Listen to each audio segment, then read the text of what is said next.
Okay. What's up, guys?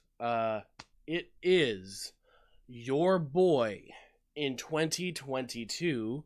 I'm sick right now, so I sound kind of shitty. I apologize. Really, I just want to go over this template that I made here. I was gonna put it like up for download, but the reason why I'm not going to is because this is kind of an ever-changing thing. You can just take the idea that I'm going to show you here and apply it to what I guess works best for you. So there's colors. There's quite a bit of colors, and then there's nothing here.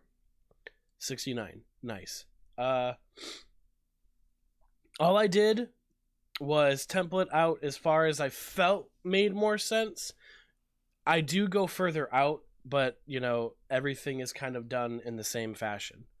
So the reason why I started doing this was because, I hate to be this guy. So there is this buzz about the Skrillex's Mumbia Power and how, you know, his mixes sound as good as they do. And I mean, I agree. His mixes sound great. Everything's like pushed, but also not pushed.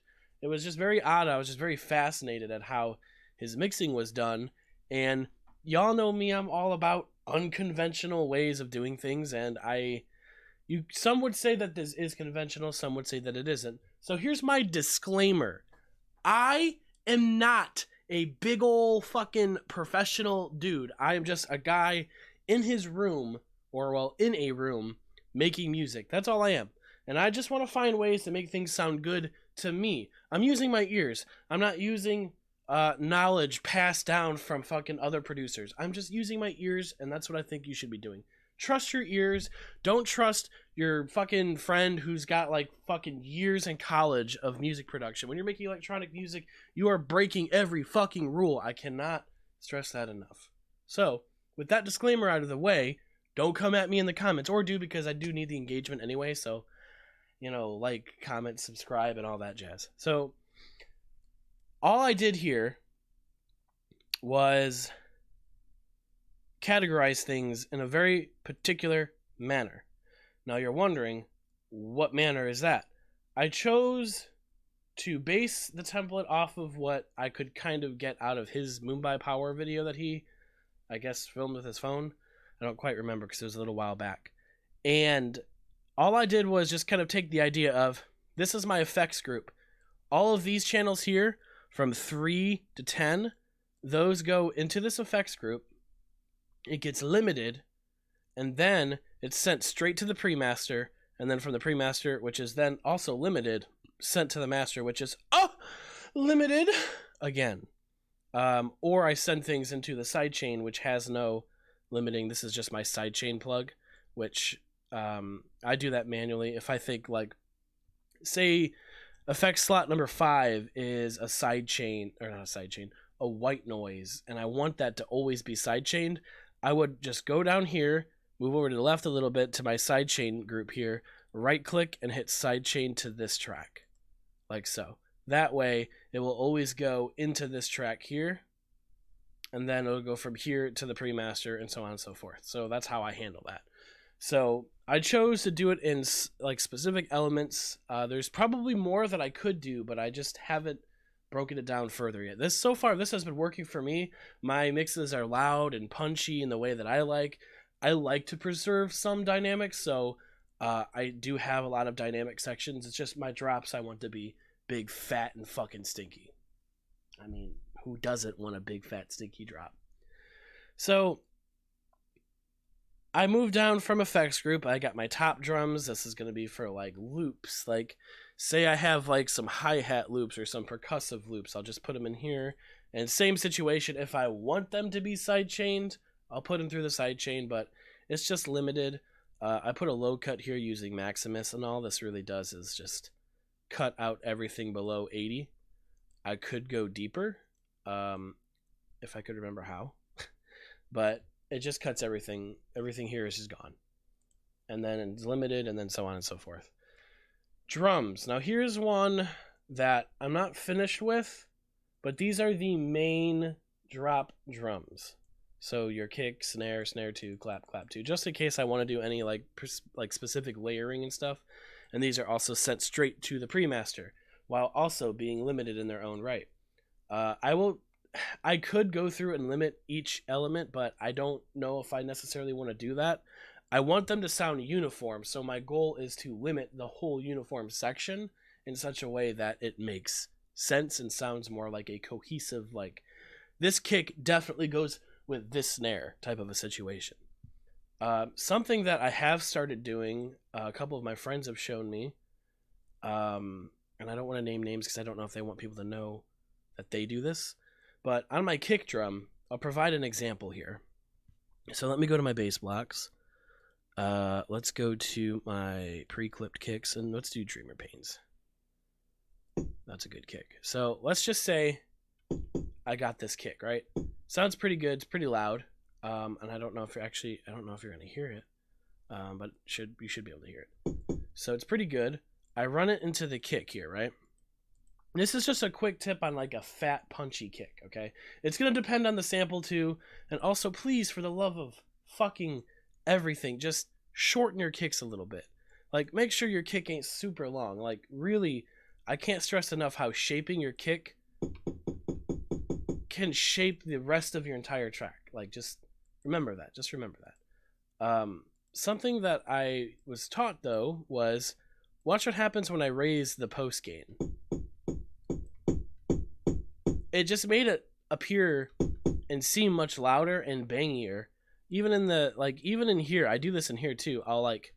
Unfortunately I already did it, which you could tell because it kind of squares off at the edges here, but you can like,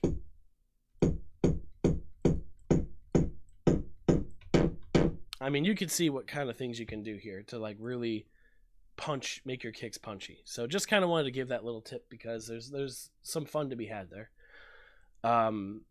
But yeah, so basses, same situation. Here's my bass main limiter. So these are all set to this lit up section here, and they're all limited cohesively. I will probably limit specific basses themselves, but for now, I just leave them empty. Now sub. This one I don't know. This one I'm not too sure about. I have two subs. One is for a sustained, and then the other one is for like a bass that moves along with, the rest of the basses. That's why I have two separate subs here. So my goal with this, and like I said, I still want to play with this. I have it forced in mono, just in case I do like a, white noise sub type situation. The limiter here, its purpose is for me to tweak it and make sure that every note is in the same volume, because you want like your higher notes are always going to appear louder than your lower notes. So my goal is to kind of like keep everything the same. That should always be your goal. I just don't have a specific limiter template for this. I'm still working on that, but still it has its own section, and then it's sent to the sidechain, which is then sent to the limiter. Or the pre-master, my bad. Now, here's an odd one. I will process all of my melodic elements in their very own specific way. This also helps me go through and find each element that's a melodic thing, because I used to be very chaotic. My project had zero organization. So every element will eventually have its own limiter, and then is sent into here to be limited. I have a low cut because I don't like my melodic elements to have much or any low end, and then is sent to the sidechain, and then is sent to the pre-master, and then obviously the master. So I put a lot of room here just in case. Same situation with my vocals. This is my Vox group. Got a low cut to cut the lows. All these will be treated in such a specific way, sent in here. There's no limiter, though, because I didn't want to hard limit these vocals. I don't want to kill, all the dynamics of the vocals. Just, keep enough in there. And then I haven't sidechained it, but I can sidechain it by simply right-clicking and going sidechain to this track only. Or sidechain to this track, whatever. And then it's going to be then sent to the pre-master and then the master. Everything over here let's just say you have some leftover elements, okay? Let's just say you've got some leftover elements. Maybe you have some basses that you started working on mid-project. I would then put them here. If you have any basses, I would put them into, same thing here, route them to there by clicking on, say, 71. Say 71 is a hella dope bass that you can't even see the entire text, so I don't even know why I did that. You could just click on the mixer track here, make sure that's highlighted, go to basses, right click, route to this track only. Boom. Now it's touching this track, it's doing what all these basses have done to them, and then sent to the sidechain and then sent to the pre-master. So I know this was a long-winded video, so I'm gonna summarize this as best as I can. So the whole purpose of this is to limit each section to a point where you're kind of pushing every section in its own piece by itself, so that when it comes down to mastering, everything's already pushed and kind of limited, so you can just kind of push it a little further or keep it the same in the master, and it will sound, in my opinion, it sounds great still. I mean, you're running everything into their own lanes to keep them in shape for the end, if that makes any sense. At least that's kind of how I've been looking at it, and I think it sounds great. I've been doing this for a lot of my more recent tracks. In fact, you could go and find my example, go listen to Galaxy Girl and then listen to my newest release on Speed House Movement. It's definitely a night and day difference. However, they did master it. They just really made the track louder. But even listen to my track "Do Everything" with T2 Kazuya. I kind of applied the same techniques there. Everything just sounds, in my opinion, cleaner. You get a lot less of the muddiness.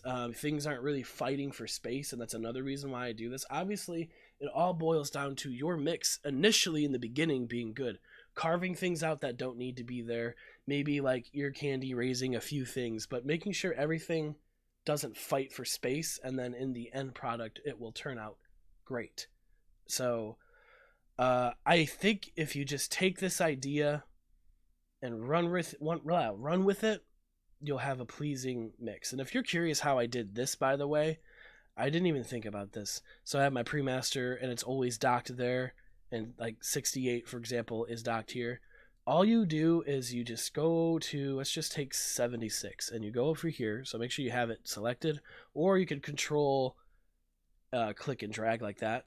So let's just take 76, drop down menu here, and then where is it at? Dock to, and you can dock it to the right, middle, or left. These are all default in the middle, but I chose to dock it to the left because I want these to be touching the master so that I know that that goes to the master. So I hope that this helps in somehow, some way. I've had people ask me what I do. This is what I currently do. I think this will help clean and shape your mixes. If you have any questions or there's things you're just unsure about, just ask me in the comments. I will do my best to reply to them, and I hope that this helps some of you get better and cleaner mixes. I don't see a lot of videos like this for FL Studio. I do see a lot of stuff like this for Ableton, so I figured this would be a nice step in the right direction for FL Studio users that make like harder bass music. So yeah, thanks for watching. I don't know how to end videos very well, so bye.